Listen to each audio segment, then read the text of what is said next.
दोस्तों, 5 राज्यों के चुनाव के साथ साथ जैसे जैसे उत्तर प्रदेश के निकाय चुनाव शुरू हो रहे हैं वैसे वैसे बीजेपी के अंदर बगावत बढ़ती जा रही है। आप सभी जानते होंगे 2 दिन पहले बीजेपी के 26 नेताओं ने पार्टी से बगावत की थी, जिसके चलते उनको पार्टी से निकालना पड़ा था। और उसके बाद कल 10 और अब जानकारी मिल रही है कि बीजेपी के लगभग 63 और नेताओं ने पार्टी से बगावत कर दी है उत्तर प्रदेश के अंदर, जिसके चलते बीजेपी को बड़ा झटका लगा है। वहीं दूसरी एक और बड़ी खबर आ रही है गोवा से, जहां पर गोवा एनडीए के अंदर भारी बगावत हो गई है और एनडीए का एक और घटक दल बीजेपी से अलग हो गया है। क्या है पूरा मामला, हम आपको आगे इसके बारे में भी बताएंगे। साथ ही साथ पश्चिम बंगाल से एक बड़ी खबर आ रही है, जहां पर बीजेपी के 3 दिग्गज नेताओं के ऊपर चुनाव आयोग ने बड़ी कार्रवाई कर दी है।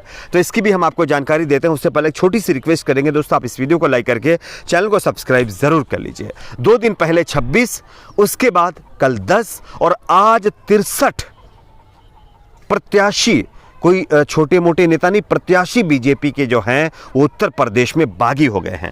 आप इस खबर को देखिए। जिला पंचायत के चुनाव में भाजपा ने कड़ा रुख अपनाया है। पार्टी से टिकट न मिलने के बाद भी कई पार्टी के कार्यकर्ता पार्टी से अलग होकर के पार्टी से बगावत करके चुनावी मैदान में उतर गए थे, जिसके चलते बीजेपी ने अब 63 प्रत्याशियों के ऊपर सख्त कार्रवाई कर दी है। 63 प्रत्याशियों की सूची पार्टी की ओर से जारी किया गया था, जिन्हें पार्टी से बताया जा रहा है कि टिकट नहीं दिया गया और साथ ही साथ उनको पार्टी से बर्खास्त भी कर दिया गया है। ये उत्तर प्रदेश की खबर है। इसमें बताया जा रहा है कि पार्टी में बगावत करने और चालबाजी करने वालों पर सीधी नजर बीजेपी की टिकी हुई है। क्षेत्रीय उपाध्यक्ष शेष नारायण मिश्र ने साफ किया कि पंचायत चुनाव में किसी की भी मनमानी बर्दाश्त नहीं हो पाएगी और जैसे जैसे उत्तर प्रदेश के निकाय चुनाव करीब आ रहे हैं वैसे वैसे बीजेपी के अंदर भगदड़ मच गई है।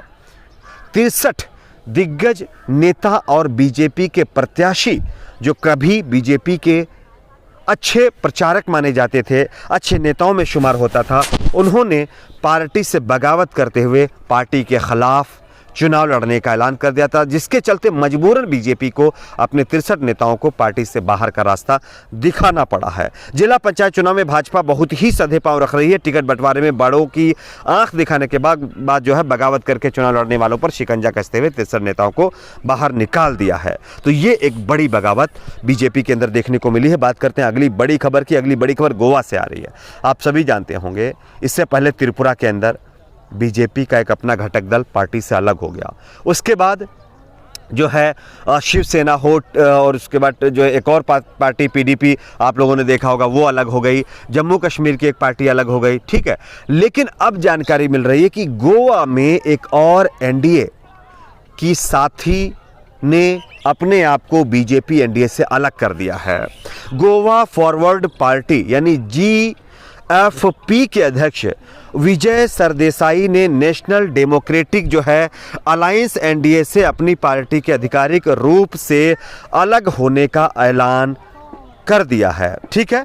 तो दूसरी बड़ी खबर गोवा से आ रही है, जहां पर बीजेपी की अपनी घटक दल और बीजेपी एनडीए की साथी एक और पार्टी ने बीजेपी से अपने आप को अलग कर लिया है। जानकारी के मुताबिक गोवा फॉरवर्ड पार्टी GFP के अध्यक्ष विजय सरदेसाई ने नेशनल डेमोक्रेटिक अलायंस एनडीए से अपनी पार्टी के आधिकारिक रूप से अलग होने का ऐलान कर दिया है। ये बीजेपी के लिए बहुत बड़ा झटका है। सरदेसाई ने 13 अप्रैल को राज्य सरकार पर गोवा विरोधी नीतियां अपनाने का आरोप लगाते हुए कहा है कि इन नीतियों ने राज्य की जिंदगी जीने के अनोखे तरीके, पर्यावरण और आजीविका पर कहर बरपाया है।